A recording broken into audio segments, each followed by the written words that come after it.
playoff run, 3 closeouts on the road. What is the feeling, the mindset as you guys try to do this and close it out at home in Game 6? It's very exciting, obviously, but as Bud said, just because we're at home, it isn't going to make it easier. It doesn't mean we're going to win. Obviously, we obviously have to go out there, prepare, be ready, and then do the work. Is there any? Can you draw from other closeouts though? Because as they say, it's the hardest thing to do. So can you look at that, or again, is it because it's the finals and there's just a different sort of weight to it that you need to mentally prepare differently? Yeah, I mean, it is funny. Like you want to treat it the same as any other game, but at the same time, it is what it is. It's a closeout game in the finals.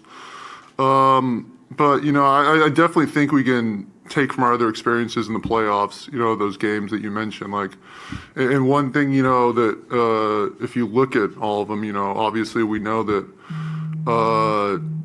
the other team's just not going to roll over and stop playing. They're going to fight till the last second, and so we have to be ready to come out at our best.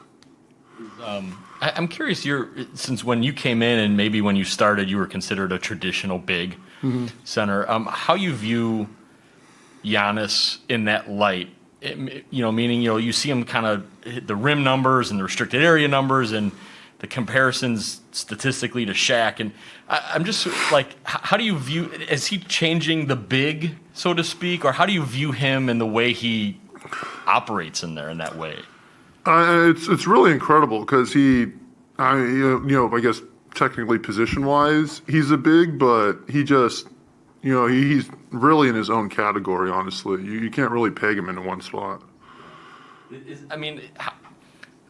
I guess, how does that, do you think that's is he a unicorn in that way? As you said, he's different because of the way he plays, because it's not a traditional post. It's not like he's not a traditional now, I guess, stretch big where he's shooting 3. You know what I mean? Like how?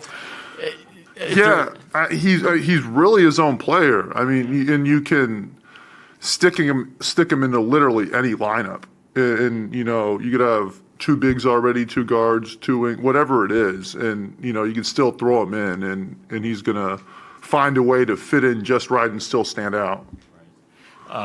The pair with Chris, obviously, the 2 of them have been here the longest. I'm curious if you can recall your first camps or whatever it may be. I know PJ and Bobby and Drew have all sort of recollected this past year of when they realized those 2 kind of had a different thing about them. I guess when you first got here, when did that click to you that maybe they were a different pair and could get you to this point?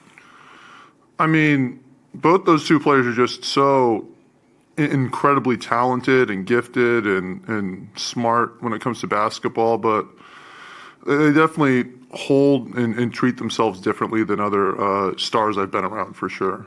They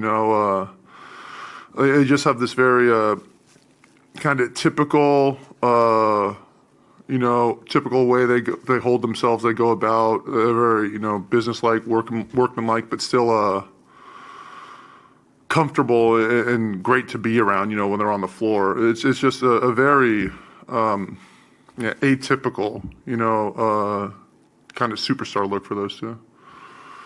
Okay, we'll go to Zoom for a question. Yeah, no problem. Okay, we have Eduardo Vidal with a question. Hey, Brook, Eduardo Vidal for Hispanic Sports Media. You made 21 fast break points, the highest mark so far in these finals, and in turn, you contested 42 two-point shots.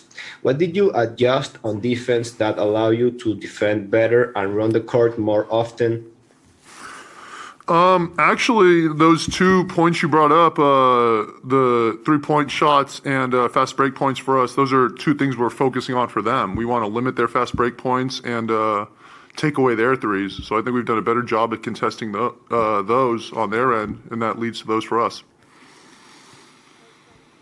All right. Thank you, Brook. Cool. Thank you, guys. See you later.